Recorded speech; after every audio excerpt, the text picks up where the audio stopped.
유효상의 경제 읽기 그 첫째 시간입니다. 저는 숭실대학교 유효상 교수입니다. 옆에 저랑 같이 진행을 맡아주실 김진숙 원장님 나오셨는데 본인 네. 소개 직접 해주시죠. 예, 그럴까요? 안녕하세요, 김진숙입니다.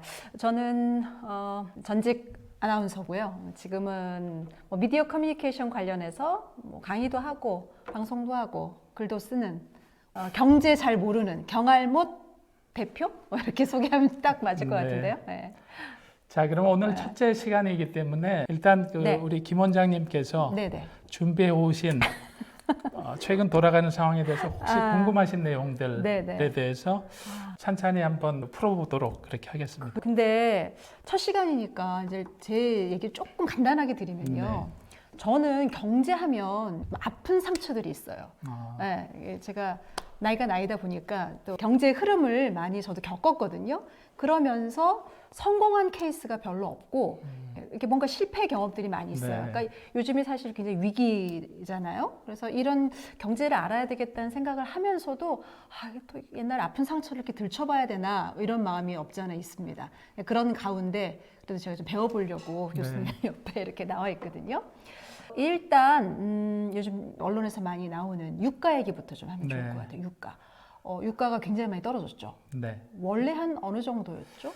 2020년 1월 초에 60불을 넘었었는데요. 예, 60불 정도? 지금 그 4월 초 현재로 20불까지 떨어졌고 심지어는 4월 1일자 기준으로는 장중에 19불대까지 떨어진 적이 있어서 거의 3분의 2 토막이 난 이런 3분의 1 토막. 네, 3분의 그렇죠. 2가 떨어져서 그렇죠. 3분의 1 가격밖에 안 되는 그런 거죠. 그런데 한편으로 생각하면요. 유가, 우리나라 같이 기름 한 방울 안 나는 나라에서는 그 유가가 떨어지면 또 좋은 거 아니에요? 네. 일반적으로 그렇게 생각하기가 쉬운데 호황기 때 유가가 떨어지면 그 싼 기름을 가지고 생산을 많이 해서 수출도 많이 하고 돈을 많이 벌 수가 있는데 지금 불황기이기 때문에 아무리 유가가 낮더라도 소비량이 줄어드는 상태에서는 별로 그 유가가 낮아진 거에서 도움을 못 받으면서 동시에 모든 그 소비가 위축되어 있는 상태이기 때문에 그 석유 산업에서 주는 위축 자체가 여러 가지 경제를 옥죄는 이런 현상을 보이기도 하고요. 그리고 석유를 가지고 수입에 의존하고 있는 베네수엘라나 러시아나 중동 국가들이 그 국가의 이익이 줄어들기 때문에 오히려 더 산업이 위축되면서 우리나라가 그들 국가들하고 하는 비즈니스 자체가 위축되기 때문에 오히려 지금 그 불황기 때 유가가 낮아진 거는 오히려 좋은 거는 아니라고 이렇게 볼 수가 있습니다. 그러니까 유가가 너무 급격히 떨어지면 경제가 위축되는데 코로나19 직격탄까지 맞으면서 이제 막 소비가 위축이 돼버려서 그런 상황에서 엎친 데 덮친 격이 된 거군요. 그렇군요. 근데 이제 생각을 해보면요, 그 우리나라는 석유가 안 나지만 석유 나는 나라들 산유국이라고 하죠. 산유국들이 뭐 조금 기름 조금 적게 산유국들이 좀 조정할 수 있는 부분도 있지 않을까요? 네, 그래서 석유 수출국 기구라고 부르죠. 오페크. 그다음에 그 오페크 플러스 그래서 러시아를 거기다가 집어넣어서 오펙 플러스라고 하는 나라들이 석유에 대해서 그 증산할지 감산할지 항상 그 협의를 하는데 2018년도에 오펙 플러스가 모여서 감산 합의를 했는데 그거의 그 종료일이 2020년 3월 31일 최근에 종료가 됐는데요. 그런데 이제 그 감산을 지속적으로 좀 했으면 좋겠다라고 해서 유가를 좀 올리려고 했는데 줄이면 되잖아. 그런데 오히려 러시아에서는 감산을 하지 않고 증산을 하겠다. 그다음에 기한 연장도 하지 않겠다. 그래서 러시아하고 오펙을 대표하는 사우디하고의 그 석유 전쟁이 일촉즉발에 가 있는 이런 상황이죠. 아니 왜요? 이렇게 경제가 불황인데 저 같이 협업 마음을 모으면 안 되나요? 그 러시아하고 사우디가 석유 전쟁을 벌이면서 이 서로 치킨 게임을 하는 와중에는 미국이 좀 등장할 수밖에 없는데 미국이 셰일가스라는 그 새로운 에너지원을 그 발견을 해서 그걸 채굴을 해서 생산을 함으로써 미국이 전 세계에 석유 생산량 1위 국가가 됐는데 그 셰일가스는 무제한으로 있다고는 하지만 문제는 그 셰일가스가 석유보다 훨씬 더 밑에 지하층에 있는 데다가 채굴해서 가공해서 실제 원유로 만들어내는 데까지는 상당한 비용이 들어가서 배럴당 40불 이상이 돼야지만 채산성이 있는데 그 유가가 상당 기간 동안 60불대에 있다 보니까 네. 오히려 그 셰일가스를 생산한 미국한테 상당한 좋은 기회를 줌으로써 러시아 같은 데서는 이게 누구 싸움에 누가 좀 덕을 보는 거가 네. 싫어서 이번 기회에 그 셰일가스의 생산 가격보다 낮춰서 미국 경제를 좀 옥죄보자 하는 이런 게 있어서 표면적으로는 러시아하고 사우디의 싸움인 것 같지만 실제로는 미국 경제를 견제하려고 하는 심리가 있어서 셰일가스의 가격보다 훨씬 낮은 그래서 20불대까지 떨어지다 보니까 미국 경제도 상당히 안 좋아지고 네. 러시아하고 그 사우디의 그 싸움이 표면적으로 나타나고 있는 상황입니다. 결국 다 자국 이기주의군요. 네. 네. 그러니까 유가가 많이 떨어지는데도 불구하고 또 움직이질 않잖아요. 코로나19 때문에. 네. 그래서 더 이제 유가가 떨어지고 있는데 어쨌거나 이게 위기잖아요. 세계 경제가. 그래서 이제 돈을 엄청 다 풀고 있잖아요. 유럽이든 미국이든. 어떻게 보세요? 근데 돈을 너무 많이 풀면요. 제 생각엔 인플레이션. 네. 막 두부 하나 콩나물 하나 사러 갔는데도 막 10,000원짜리 들고 가야 되는 거 아닌가? 앞으로 그렇게 돈을 많이 풀면 나라들이 어떻게 보세요? 그래서 일반적으로 돈을 많이 풀면 인플레이션이 생겨야 되는데 네. 지금은 돈을 상당히 많이 풀었음에도 불구하고 인플레이션이 물가 상승이 급격하게 일어난다든가 이런 게 일어나지 않고 주식 시장이 폭락한다든가 네. 오히려 부동산 시장도 떨어지는 이런 그 디플레이션이 나타나는 아주 특이한 이런 상황인데 오히려 그러니까 이런 게 이제 대공황이라든가 글로벌 금융 위기 때 한번 이런 부분을 겪어봐서 보통 그 정상적인 상황에서 일어나는 사이클은 아니라고 보이고요. 4월 1일자로 미국에서 토탈 금액으로 4조 3천억 달러라는 아주 천문학적인 돈을 풀겠다 이렇게 얘기를 했는데도 네. 불구하고 주식시장은 다시 한번 대폭락을 하는 이런 그래서 지금 그 미국뿐만이 아니라 전 세계가 돈을 아주 많이 풀고 있는 상황인데 네. 대공황에서 나타나는 이런 조짐대로 오히려 물가는 떨어지는 네. 아주 그 특이한 현상이 나타나고 있습니다. 선생님, 교수님이 그렇게 말씀하시니까 너무 무서워요. 대공황이라는 그런 단어 자체가 너무 무서워요.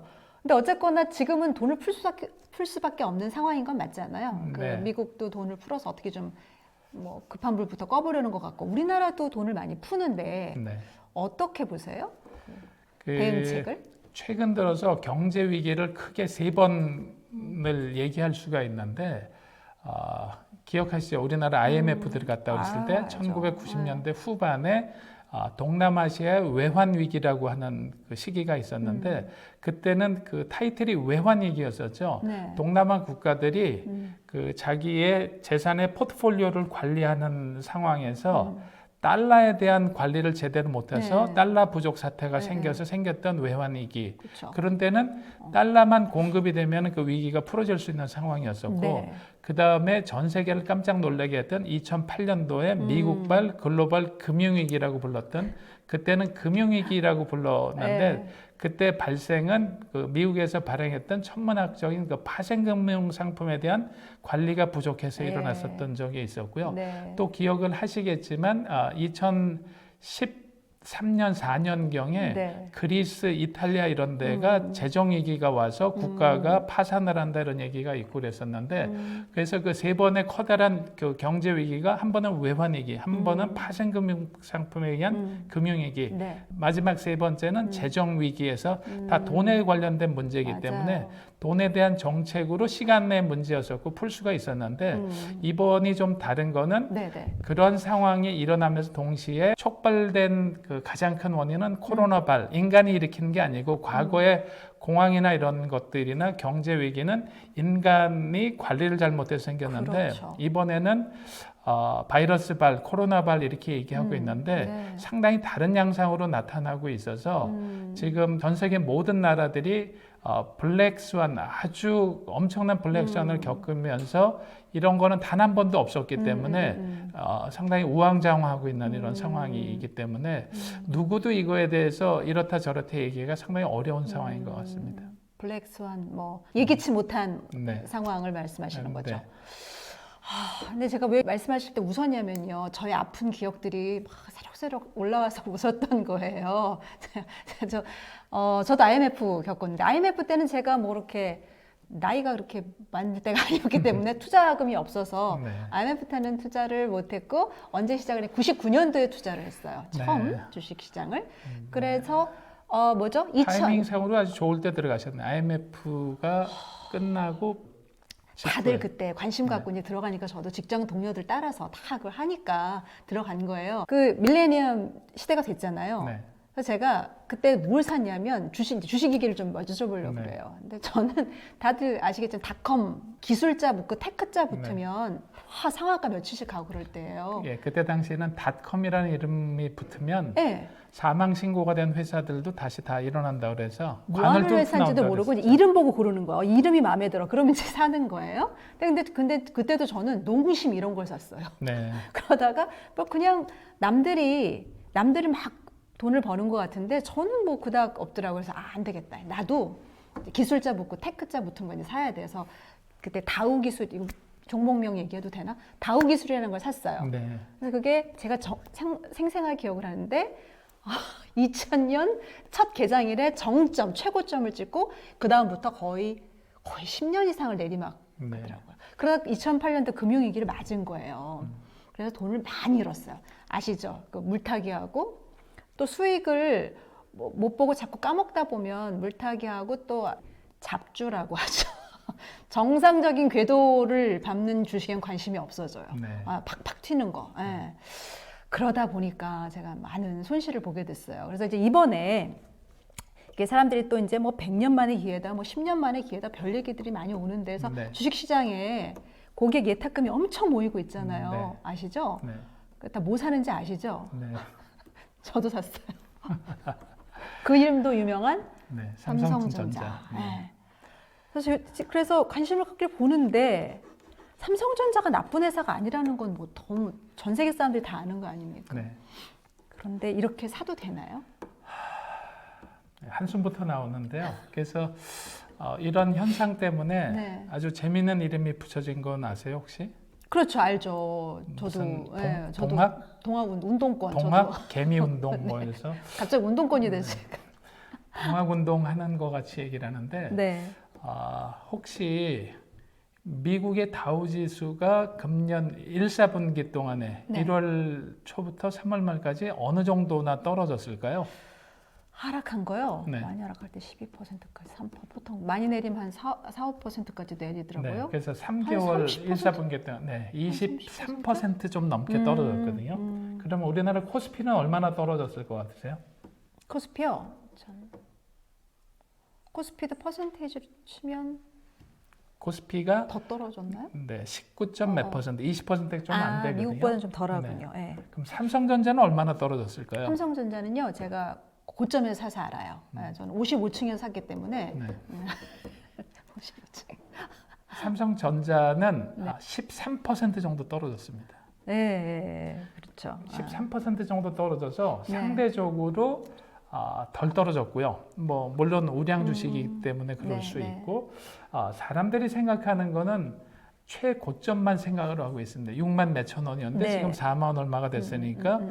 반드시 그렇게 갈 것이다라는 생각을 하고 있는데 주가가 어떤 시점에서 많이 떨어지면 그 주가가 반드시 리바운드가 된다라고 생각을 하는 개인들이 대부분인데요. 네. 그 주식은 누가 팔아서 개인들이 샀죠? 외국인이 팔았죠. 네. 그러면 정보력이나 자금력이 엄청나게 많은 외국인들이 다 파는 거를 네. 이 사람들은 왜 팔까요? 모르겠어요. 네.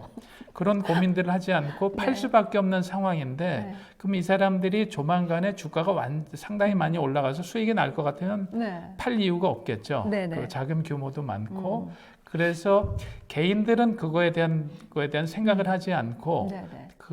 그냥 뇌동매매하는 그 단순히 부안해동에서 남들이 가니까 그냥 보통 3명만이 어떤 일을 하면은 동조 현상이 생겨가지고 다 딱 똑같이 이렇게 한다고 심리학에 유명한 그 실험들도 많이 있는데 네.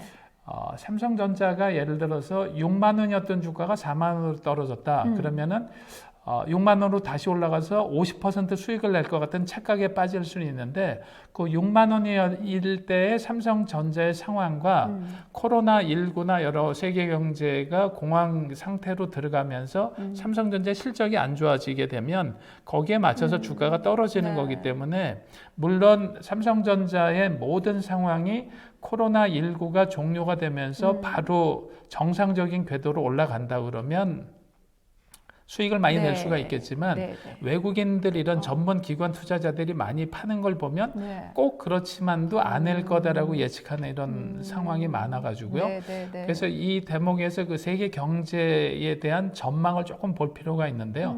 소위 경제 전망을 얘기할 땐 V자 네. 전망으로 반등을 한다 네, 해가지고 잠깐 바닥을 찍고 바로 급반등하는 사실은 그 1월 달에 코로나가 발발하면서 약간 경제 침체가 오니까 세계 많은 경제 연구소들이 V자 반등을 네. 할 거다라고 내놓은 데도 꽤 많았는데 V자 네, 반등이 이미 깨졌고요. 네. 지금 가장 좋은 시나리오는 U자 반등 조금 네. 진행되다가 올라갈 거다 그런데 네. 이게 3개월 정도 가니까 과연 갈 것인지에 대한 회의감이 많이 네. 들고 있는데 네. 그래서 그 가장 비관론적인 경제학자라고 부르는 네. 뉴욕대 루비니 교수는 수직 낙하에서 I자가 될 거다 이렇게 얘기했습니다. 그냥 바닥을 뚫고 밑으로 내려갈 거다라고 얘기를 하고 있는 아주 끔찍한 전망도 내놨는데 네. 지금은 어떤 컨센서스가 만들어지고 있냐면 나이키 모양 아시죠? 네. 오. 예, 나이키 모양으로 이걸 스워시라고 그러는데 오. 이런 그 부메랑 같은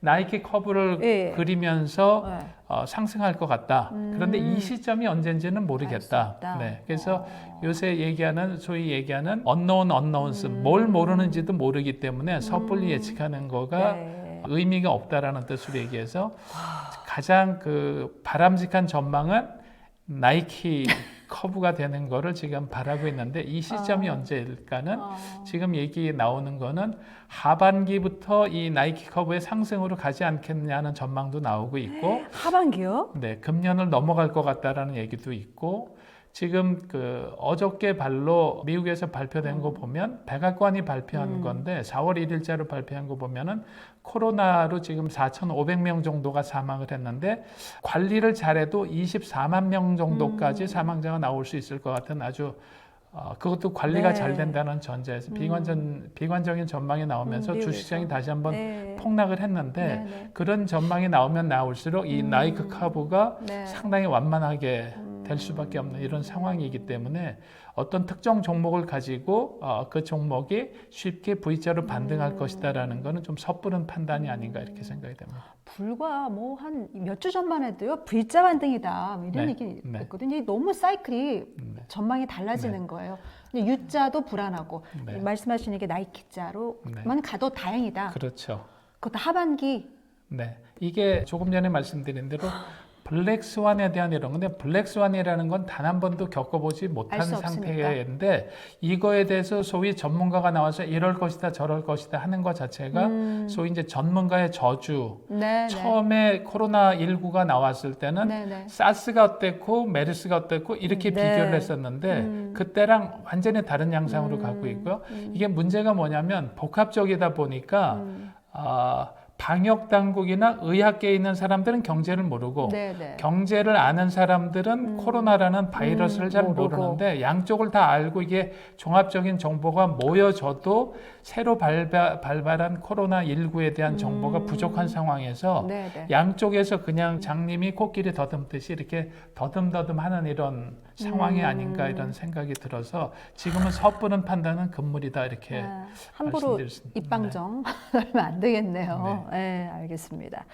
다시 이제 주식 얘기를 좀 돌아서 조금 더 듣고 싶어요. 네. 근데 이런 생각도 드는 거예요. 우리 이제 개미가 옛날 개미가 아니라 네. 자산가들이 이제 부동산으로 자산이 늘어나신 분들이 굉장히 많거든요. 아니 근데 이제 외국인과 개미의 싸움에서 개미는 반드시 질 수밖에 없나요? 옛날 같지 않은 개미라 하더라도요. 네. 왜 그러냐면 네.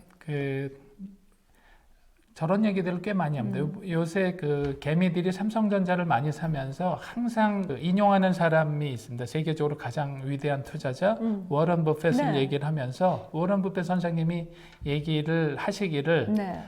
우량주는 저갈 때 사서 오랫동안 묵혀두면 반드시 수익을 많이 낼 수 있다 이렇게 얘기를 하고 있는데 사람들이 착각하는 게 뭐냐면 워런 버핏이 운영하고 있는 이런 대규모 펀드 몇백 조를 가지고 있는 펀드는 상당히 다양한 포트폴리오를 가지고 있으면서 삼성전자 주식을 사면서 한 1년 정도가 있으면 리바운드가 돼서 상당한 수익을 낼 거다라고 생각을 했는데 그렇지 못했다 그러면 네, 네. 2년, 3년, 4년, 5년, 10년, 50년을 갖고 갈 수 있는 재력과 정보력을 가지고 있는데 네. 개인은 작은 돈을 가지고 돈의 씀씀이를 어느 정도 예측된 범위 내에서 단기적인 투자라는 경우가 많기 때문에 그렇죠.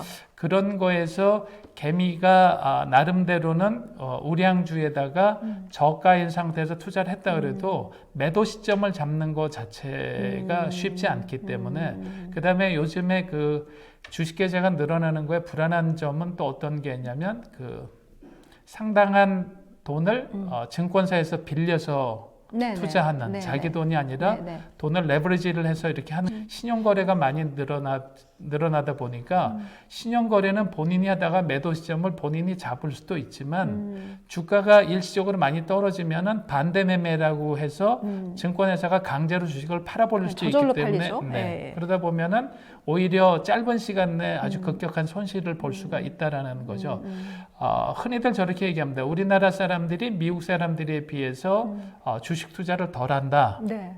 그래서 개미들이 많이 들어오는 게 좋다 이렇게 주장하시는 분들도 많은데 미국과 같은 데는 개인들이 주식 투자를 상당히 많이 하고 있는데 어떤 차이가 있냐면 미국은 개인들이 기관한테 돈을 맡겨서 전문가들이 투자를 하게 하는 간접 투자를 많이 하는 반면에 우리들은 개미들이 그냥 직접 네, 네, 네.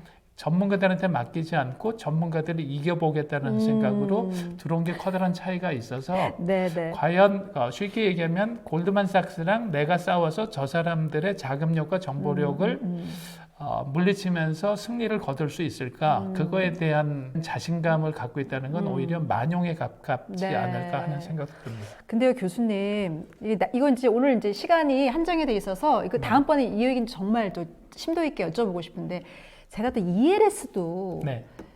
했거든요. ELS가요, 지금 완전히 네. 아시죠? 네.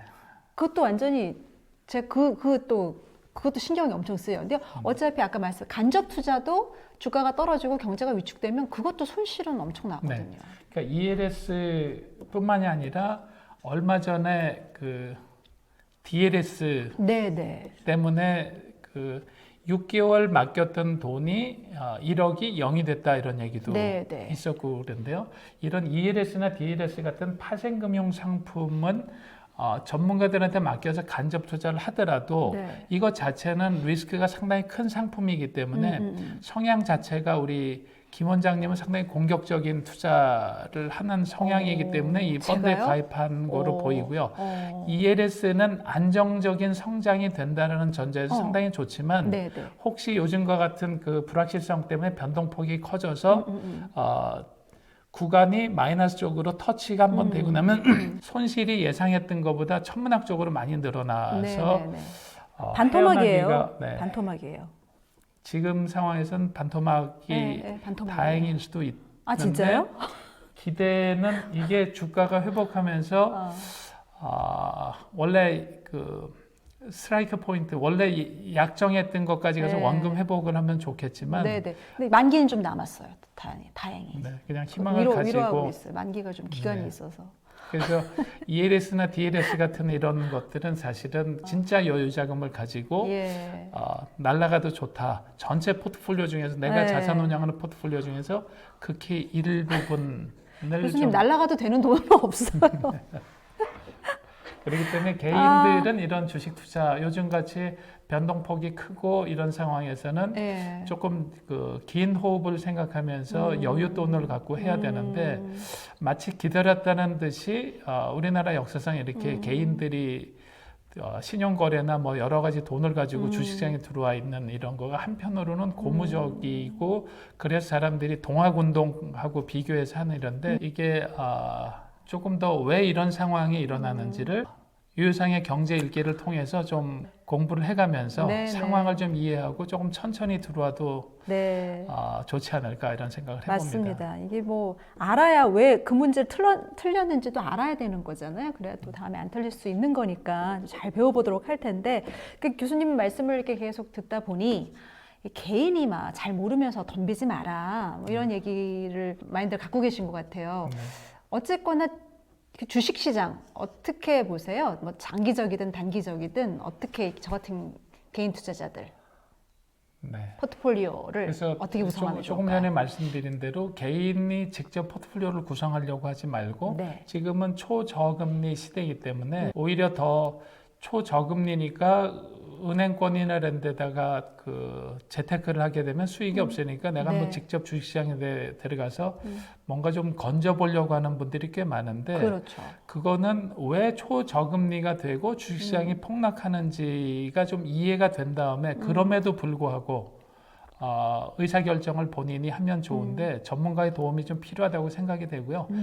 사람들은 태어날 때부터 낙관주의 편향을 갖고 태어나기 때문에 네. 어떻게든지 잘 될 거야, 나만은 네. 잘 될 거야 이런 것도 있고 행동경제학에서 얘기하는데 저런 게 있습니다. 통제 착각이라는 용어가 있는데 내가 하면은 그 주식시장 판도 이렇게 그렇죠. 자기 힘으로 끌어올릴 수 있는 염력을 가지고 할 수 있을 것 같은 착각에 빠지는 경우도 많은데 지금은 그 블랙스완 시대에 아무도 이거에 대해서 예측을 할 수 없는 상황에서 지금은 조금 더 지켜보는 시간을 가지고 아까 말씀드린 대로 나이키 커브가 상승 곡선을 언제부터 그릴지가 어느 정도 예측이 되고 파악이 되고 나면 네, 그때도 늦지 않겠다 이런 생각이 듭니다. 그렇군요. 그러니까 이게 빠졌다고 막 기회다 하고 막 덤벼들 게 아니라 네. 돌다리를 한 번쯤 확인해 보고 네. 들어가도 뭐 늦지 않다. 네. 돌다리를 여러 번 두드릴 수 있는 시간적 네. 여유는 있을 거라고 생각이 됩니다. 너무 비관적으로 얘기하시는 거 아니세요? 뭐 이렇게 좋은 희망적인 얘기를 많이 듣고 싶은데 그렇게 또 말씀을 안 해주셔서 좀 걱정은 되면서도 지금 단기적으로는 네. 그 4월 1일자에 그 케네디 로페스 하버드대 교수의 전망은 그분은 상당히 좀 신중하고 균형 잡혔다고 하는 분인데 미국인 경우에 2, 4분기에 마이너스 34% 정도가 될 것이다. 마이너스 4%요? 34%요. 34%요? 네, 3% 4%가 아니라 지금은 그래서 상반기 중에는 어마어마한 그 퍼펙트 스톰이 몰려올 거다. 그래서 폭풍이 한두 개가 아니라 종합적인 이런 게 오는데 아직도 파악이 안 되고 있는 상황이기 때문에 네. 조금 좀 그 상황을 좀 지켜볼 필요가 있지 않나 이런 생각이 들고 있어서 우리나라는 지금 나름 이 코로나가 진정 상태에 들어가 있다라고 판단을 할 수도 있지만 세계적인 상황에서는 시작이기 때문에 이게 네. 경제에 어떤 파급을 미칠지 그래서 이거는 그 사람들한테 물어봐서 모르고 네. 우스갯소리가 있습니다. 코로나한테 물어봐라. 바이러스한테 물어봐야 되는데 네. 바이러스랑 아직 좀 소통을 하려면 네. 시간이 좀 필요한 것 같다 이런 생각이 듭니다. 네, 제가 저 처음 시작할 때는 이렇게 빠긋빠긋 웃으면서 이렇게 시작했는데 지금 억지로 웃고 있는 거 아시죠? 상당히 억지로 웃고 있는데 아무튼 오늘은 첫 시간이니까요. 이 정도로 마무리를 하고 제가 사실은 이제 저는 거짓 하나 없이 정말 정말 개미 포트폴리오를 지금 제가 자발적으로 유지하고 있는 사람인데 다음번에는 제가 조금 더 저의 내역을 더 보여드리겠습니다. 그래서 네. 심층적인 상담을 해보도록 할 텐데요. 아무튼 경제 오늘 대략적인 걸 잘 짚어주셔서 감사합니다. 네. 오늘 그 마무리하면서 네. 그 자동차 경주를 하면은 승자와 패자가 어디서 갈리냐면 네. 직선주로에서는 거의 차이가 없고 네. 곡선주로에서 커브에서 상당한 차이가 납니다. 승자가 되는 사람들은 그 곡선주로에 들어가기 전에 커브 직전에 브레이크를 밟고 네, 네. 곡선주로에서 오히려 스피드를 내면서 곡선주로가 끝나는 데서 맥시멈 스피드를 내서 직선주로를 달려서 우승을 할 수 있는데 이거를 보통 기업하고 비교를 많이 해서 그 곡선주로가 경기 침체기에 그래서 지금까지 그 승자와 패자의 기업들을 분석을 해보면 이 위기 상황에서 오히려 승자가 된 기업들은 이익을 오히려 많이 내는 기업들이 나온다라는 거고 패자들은 거기에서 주저앉는다 이렇게 얘기를 하고 있는데 개인들의 포트폴리오를 통해서 실제 위기가 끝나고 났을 때 누가 승자가 될지는 아직 결과가 나온 게 아니기 때문에 너무 낙담하지 마시고 알겠습니다. 경제 공부 열심히 하셔가지고 네. 최종 웃는 승자가 되시면 좋겠습니다. 유효상의 경제 읽기와 함께 하시면 최종 승자가 되는데 도움이 되지 않을까 이렇게 생각이 됩니다. 파이팅. 네. 네. 오늘 고생하셨습니다. 네, 감사합니다. 고맙습니다.